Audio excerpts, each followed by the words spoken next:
Dengarkan nih, ini giliran Gus Islah Bahrawi membombardir, menyeramkan kan bahasanya. Habib Alawi dan para mukibin, mohon tonton ini, ya, dan buka pikirannya lebar-lebar, buka juga hatinya lebar-lebar untuk menerima kebenaran ini. Oke, saudara, takbir dulu dong. Coba dengarkan sama-sama nih. Hari ini semua kita berusaha dipecah belah, dan bahkan dibuat boneka-boneka oknum habaib yang mencaci maki NU. Padahal Pak, hanya di Indonesia kita itu menghormati habaib sejadi-jadinya. Di negara lain nggak kayak kita Pak, biasa aja. Apakah NU itu pernah gelisah oleh berbagai perbedaan? Nggak pernah. Lalu kemudian konsep Islam Nusantara inilah kemudian yang hari ini diserang oleh kelompok-kelompok ideologi transnasional. Mereka tidak bisa membedakan antara sawabit dan mutaghayyirat. Apa konsep Islam Nusantara? Orang harus menutup aurat, kita sepakat itu, sawabit. Tapi kan tidak harus pakai gamis. Menutup aurat juga bisa pakai sarung. Ini loh Islam Nusantara itu. Yang dimaksud itu adalah kita tetap menutup aurat tapi menggunakan kearifan-kearifan lokal. Naik haji, tetap ke Mekah bos. Tetap. Kan sering diserang, oh Islam Nusantara kalau mau naik haji berarti ke Borobudur aja. Ini goblok ini. Ini sawabit. Orang boleh tetap harus naik haji ke Mekah. Tapi apakah di Mekah nggak boleh pakai sarung? Boleh bos, karena nutup aurat. Ini loh Islam Nusantara itu gitu konsepnya. Nggak harus pakai gamis. Meskipun kemarin saya waktu umroh pakai gamis terus. Ya sekali-sekali lah. Nah, ini yang dimaksud oleh Phil Caruso bahwa hanya NU yang memiliki konsep seperti ini dalam membangun kecintaan terhadap negara. Hanya NU. Yang kedua menurut Phil Caruso, NU tidak pernah punya riwayat pengkhianatan terhadap Indonesia. Tepuk tangan untuk NU. Apa buktinya? Pernah nggak NU memberontak kepada negara ini? Ini saya jelaskan. Ketika Indonesia baru merdeka, ada kelompok ekstrim sayap kanan langsung membuat proklamasi kemerdekaan negara Islam Indonesia di Tasikmalaya. Ketuanya Kartosuwiryo. Ini dari kelompok ekstrim kanan, bukan NU ini bos. Ini pertama, sesudah merdeka loh ini. Dan perlu diketahui Kartosuwiryo ini adalah penandatangan Sumpah Pemuda. Tapi karena dia tidak puas dengan kue kekuasaan yang ditawarkan oleh Soekarno, lalu dia memilih untuk memberontak.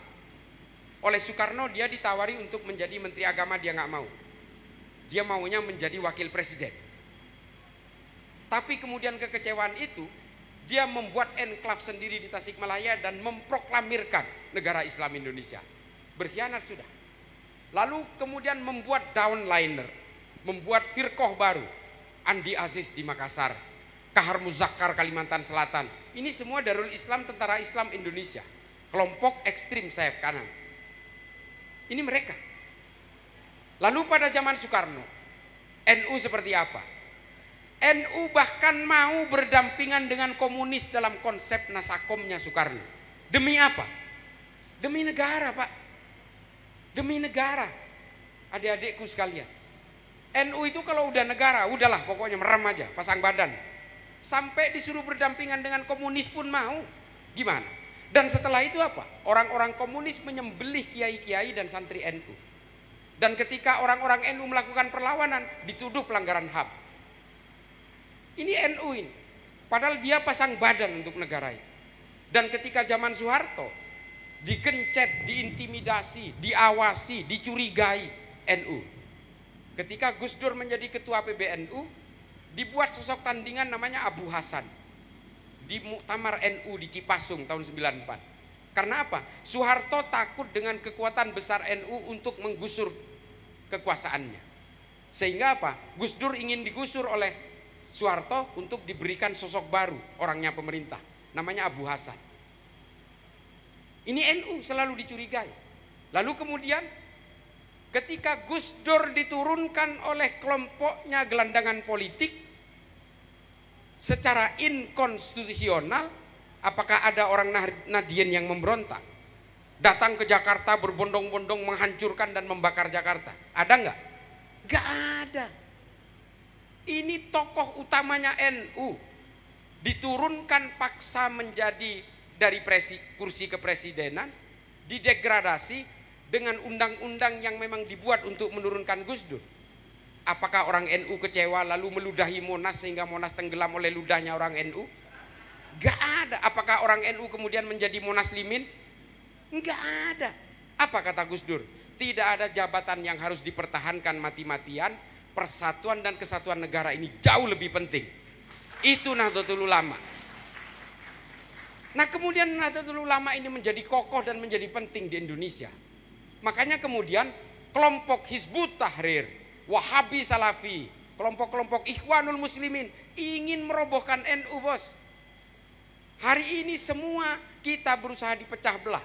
Dan bahkan ajaran-ajaran ulama NU untuk menghormati para habaib pun dimanfaatkan oleh kepentingan-kepentingan tertentu untuk memecah belah NU.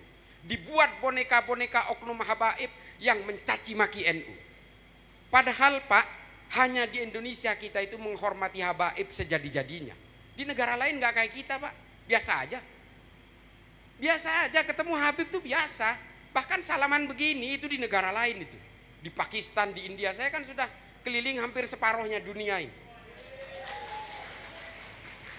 Di Afrika itu bahkan kelompok-kelompok Toriko nggak seperti kita menghormati habaib itu. Tapi kita itu hanya nggak nyium kakinya aja ke habaib itu. Kenapa? Diajari oleh ulama-ulama NU untuk menghormati zuriyah Nabi karena kita ingin membangun kecintaan kepada Nabi. Nah peluang ini kemudian dimanfaatkan oleh kelompok-kelompok kekuatan tertentu menciptakan boneka-boneka oknum habaib yang kemudian dipakai untuk mencaci maki orang NU. Gus Dur dibuta-butakan, Kiai Said disiahkan oleh Habib ini. Nah ini efektif sudah, efektif. Dan akhirnya apa? Pamekasan, Sumeneb, Bangkalan, Madura yang mencaci maki ulama NU yang lain itu kader-kader NU juga Pak. Selesai. Ini pemecah belahan di tubuh NU ini. Dipecah belah dari luar nggak bisa, akhirnya dipecah belah dari dalam. Ubudiyahnya sama Pak, sama-sama maulidan, sama-sama baca ratib, sama-sama ziarah kubur, sama-sama tahlilan, tapi mencaci maki ulama NU yang lain dengan atas nama figur habaib. Ini kan kacang lupa kulitnya namanya. Oke. Itu Islah Bahrawi. Pantesan kan mereka betah hidup di Indonesia, nyaman hidup di Indonesia karena banyak muhibbin ya, karena banyak orang Indonesia yang memang secara mental itu dan secara akhlak karakter itu baik. Kita harus mengatakan bahwa karakter orang Indonesia itu terlalu baik, bahkan jangankan sekarang, dulu kepada penjajah aja kan. Monggo bau dagang di sini monggo, tiba-tiba menjajah kan. Itu saking baiknya orang Indonesia, tak ada prasangka buruk. Makanya banyak orang Indonesia itu yang dimanfaatkan oleh orang lain, kebaikannya, keikhlasannya, ketaatan kepada Allahnya, ketaatan pada agamanya, banyak yang dimanfaatkan. Maka hati-hati ya, hati-hati saudara. Padahal di negara yang lain Habib itu biasa aja. Hanya di Indonesia yang dihormati berlebihan, yang dicintai berlebihan, sehingga ini bukan menjadi baik kepada merekanya, menjadi membusungkan dada, menjadi merasa lebih punya kuasa, bisa menginjak-injak, merendahkan kita gitu loh. Itu jadi timbal balik dari kita itu saking terlalu menghormati dan menghargai serta mencintai. Keterlaluan dari kitanya. Kita nggak bisa menyalahkan 100% mereka, menurut saya ya, laganya dan lain sebagainya. Mereka melakukan hal demikian itu karena kita ya, karena kita terlalu baik, kita tidak memfungsikan akal dengan baik ketika menerima informasi dan lain sebagainya ya. Kita menerima aja, bahkan lebih mencintai ketika diinjak-injak, dinodai harkat derajat martabat kita. Maka mereka semakin menjadi-jadi. Dan udahlah, itu nggak apa-apa masa lalu. mulai saat ini sampai ke depan nanti. Hilangkan rasa kita itu minder dengan yang lain, hilangkan rasa penghormatan dan kecintaan yang berlebihan kepada siapapun aja, termasuk dari Habib Alawi. Kita menghormati orang itu karena kalau ada ilmunya ya kita hormati karena ilmunya. Kalau mereka menjual nasab menafikan, tak boleh kita terima.